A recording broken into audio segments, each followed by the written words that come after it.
ब्राह्मण यानी श्रवण वर्ग के जो लोग होते हैं वो हमें मतलब उत्पीड़ित करते हैं। और ये समूहों की सरकार है, इसलिए मैं चाहूँगा कि ये सरकार बिल्कुल बेकार है। सर यहाँ जब से सरकार बनी है मोदी और योगी की, तब से यहाँ गुंडाराज बहुत हो रहा है। कि जो बाबा साहब ने संविधान रचा, संविधान के माध्यम से ही संविधान बचाया जाए और समाज के मतलब समाज को एकत्रित किया जाए। स्वागत है आपका नेशनल इंडिया न्यूज़ में। मैं हूं अहमद सलमान। हम इस वक्त बरेली में जय भीम छात्रावास में पहुंचे हुए हैं। आपका नाम क्या हुआ? जी सर, मेरा नाम अनिल कुमार है। 2014 में मोदी सरकार आई, 4.5 साल इस सरकार को हो गया, क्या अच्छा हुआ? जी सर, बिल्कुल हमारे साथ बहुत, जब से ये सरकार आई है तब से काफ़ी शोषण हुआ है। हमें लग रहा है, हमें सब दिखाई भी पड़ रहा है, क्योंकि हम जिस क्षेत्र की यहाँ पे कंपटीशन की तैयारी करने के लिए यहाँ पे रह रहे हैं, तो अनेक तरह की ना ही कोई नौकरियाँ आ रही हैं, ना ही किसी तरह से सरकार हमें लाभ पहुँचा रही है। जब से ये सरकार आई है हमें अनेक तरह की समस्याओं का सामना करना पड़ा है। जैसे पढ़ाई को लेकर, यूनिवर्सिटी में अगर हम कोई डिग्री कंप्लीट करना चाहते हैं तो ब्राह्मण यानी श्रवण वर्ग के जो लोग होते हैं वो हमें मतलब उत्पीड़ित करते हैं, और कभी किसी तरह से हमारा प्रोजेक्ट रोक देते हैं। हमारी छात्रवृत्ति ही नहीं आती है, फिर हमें करने में और समस्याएं होती हैं। जी सर, मैं ये कहूँगा कि हमेशा से हमारे साथ पहले से होता है, लेकिन जब से मोदी सरकार आई है तब से थोड़ा ज़्यादा ही बढ़ गया है। क्योंकि जहाँ देखो, कहीं आगरा में देखो हमारी समाज संजली के साथ सर हुआ, ऐसे ही बरेली में होता रहा है सर, और छात्रों के साथ ज़्यादा हो रहा है सर। क्योंकि ये भर्ती हमेशा लटकाते रहते हैं, क्योंकि ये हमेशा सोचते हैं कि समूहों का भला हो और समूहों के लिए ये मरते हैं, और ये समूहों की सरकार है, इसलिए मैं चाहूँगा कि ये सरकार बिल्कुल बेकार है। अच्छा, इससे हमें कोई भी फ़ायदा नहीं हुआ है। जितनी जैसे ये सब स्टूडेंट यहाँ पे अच्छे लेवल की पढ़ाई कर रहे हैं, फिर भी इनको नौकरियाँ नहीं मिल रही हैं, काफ़ी समय से लगे हुए हैं। फिर अच्छा, कॉलेज में और स्कूल्स में अभी कुछ स्कूल के भी विद्यार्थी हैं जो स्टूडेंट, उनके साथ क्या क्या परेशानियाँ सामने फेस करते हैं? जी, सबसे पहले तो समस्या एडमिशन को लेके होती है। एडमिशन लेने में हमें बहुत दिक्कत आती है, क्योंकि वो सीटें आजकल क्या हो रहा है, सीटें पहले तो मेरिट हाई करके लगाते हैं, फिर उसके बाद वो सीटें जनरल एससी का बंदा पहुंच नहीं पाता है वहाँ पे, फिर वो जनरल में कन्वर्ट कर देते हैं, फिर सीटें एससी की बचती ही नहीं है। एडमिशन बड़ी मुश्किल से होता है, फिर प्रोजेक्ट की कोई ना कोई दिक्कत अटकाई देती हैं। अच्छा, आप बरेली में हैं, बरेली में जो है क्या हाल है? बरेली में जो हाल चल रहा है इस समय बिल्कुल हमारे पक्ष में नहीं है, बिल्कुल हमारे शोषण हो रहा है। आप क्या कहेंगे इस बारे में? सर भाई, उपदेश कुमार मेरा नाम, BSc first year Bareilly college से। सर यहाँ जब से सरकार बनी है मोदी और योगी की, तब से यहाँ गुंडाराज बहुत हो रहा है, गुंडागिरी बहुत हो रही, माँ बहन छेड़ जा रही हैं। जैसे आगरा में अंजलि को जिंदा जला दिया, लड़की स्कूल जा रही थी। ये मेरा कहना है, मतलब दोबारा सरकार ये ना बने। अच्छा, अभी जो है बीजेपी की सांसद हैं साधना सिंह, उन्होंने जो है बहन जी कुमारी मायावती को एक बयान दिया, उन्होंने जो है आपत्तिजनक टिप्पणी करी, उस पर आप क्या कहेंगे?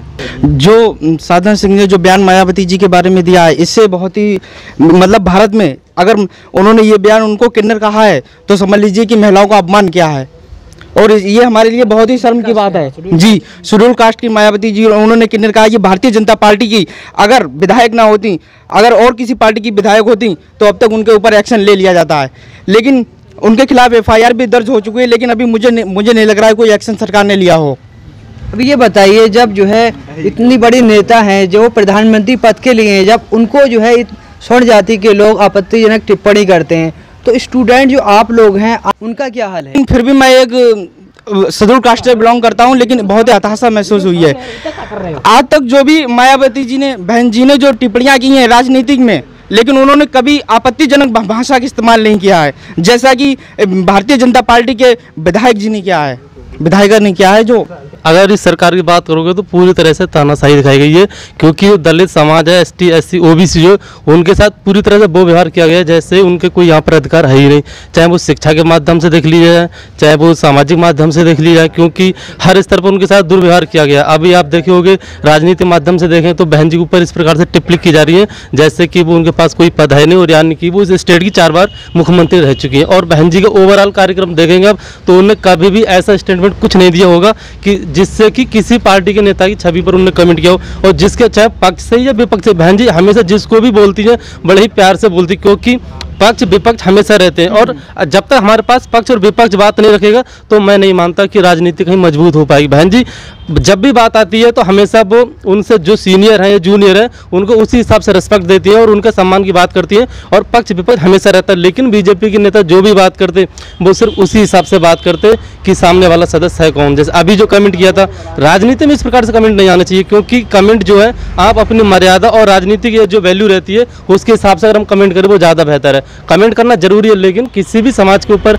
जाति सूचक सही या फिर महिला पुरुष सही, जैसे अभी वाले आई थी नर और नारी वाली बात, ये तो अभी संजली वाला जो मामला हुआ था आगरा में, हाँ। उस पे आप क्या कहेंगे? तो संजली वाला देखो, कांड चाहे वो जाति से सही या दूसरी जाति से, कांड होता है। मैं सोचूं कि वो दलित, मैं ये नहीं कह रहा हूँ कि वो दलित, मैं ये कह रहा हूँ जो संजली वाला मामला हुआ उसमें जो है कितनी लापरवाही बरती गई, उस परिवार के साथ इंसाफ नहीं हुआ। बिल्कुल इंसाफ नहीं हुआ, पूरी तरह से इंसाफ नहीं हो पाया, क्योंकि पहली बात तो वही रहती है कि संजली दलित समाज से थी। हम मेरे माध्यम ये है कि चाहे किसी समाज की सही, मर्डर सही या कुछ भी समस्या होती है, चाहे वो छोटे समाज की सही चाहे बड़े समाज की सही, हमको न्याय मिलना चाहिए, चाहे छोटे हिसाब से सही बड़े हिसाब से। जब न्याय मिलेगा तभी चीज़ें निकल कर आएंगी। पहले सरकार क्या करती है, पहले ये सोचती कि समाज कौन सा समाज है। अगर छोटे, जैसे अब ये घटना घटी थी जहाँ पर कोई सवर्ण मारे गए थे तो उनकी पत्नी के लिए तुरंत बड़े समाज से जॉब भी दे दी गई और पैसे भी दे दिए गए, और उससे हटकर जो घटना घटती है वो वहीं खत्म हो जाती है। समाज की जो भी जो है दिक्कत होती है, अगर उसमें कोई घटना घटती है तो उसमें जो है सरकार लापरवाही पूरी तरह से बरतती है। आप क्या कहेंगे? बस मैं यही कहूँगा, सरकार को समाज से हटकर अपना ये देखना चाहिए कि मेरे सामने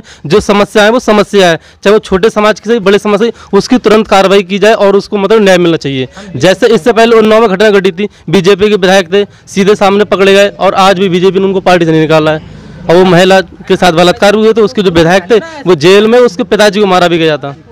अब बोलो क्या कहोगे, इसकी न्याय कहोगे? पूरी तरह से बढ़ गया और सरकार ने इनको बिल्कुल ही नजरअंदाज कर दिया गया है। मोदी भगाओ, मोदी भगाओ देश बचाओ, इस नारे पे अमल किया जाए। बिल्कुल मोदी भगाओ देश बचाओ। हमारा तो सिर्फ ये है कि जो बाबा साहब ने संविधान रचा है, संविधान के माध्यम से ही संविधान बचाया जाए और समाज के मतलब समाज को एकत्रित किया जाए।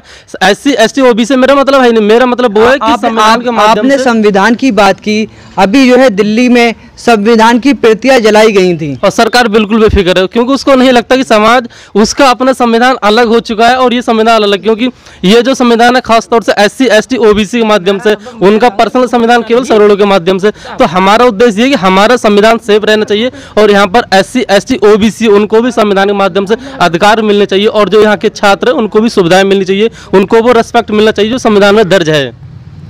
2019 में आप क्या देख रहे हैं? 2019 में तो हम वही देख रहे हैं कि जो हमारे संविधान के साथ खिलवाड़ हुआ है, जो हमारे राजनीति के साथ खिलवाड़ हुआ है, उस सबका बदला लिया जाएगा। और एक बार जो महागठबंधन हुआ, उस महागठबंधन के माध्यम से ये संदेश दिया जाएगा। यदि आप मतलब जिनकी संख्या ज़्यादा उनकी नहीं सुनते तो कहीं ना कहीं आपको उसका भुगतान करना पड़ेगा। और यही शायद संदेश जा रहा है कि सरकार चेंज होने वाली है, अब वो सरकारें आएंगी जो समाज को लेकर चलती हैं। हमारा एक ही नारा है, सब भाई लोगों, हमारा एक ही नारा है, मोदी भगाओ देश बचाओ, मोदी भगाओ। अगर अभी तक आपने चैनल को सब्सक्राइब नहीं किया है तो प्लीज़ सब्सक्राइब कीजिए और ताज़ा अपडेट पाने के लिए बेल आइकन को दबाना ना भूलें।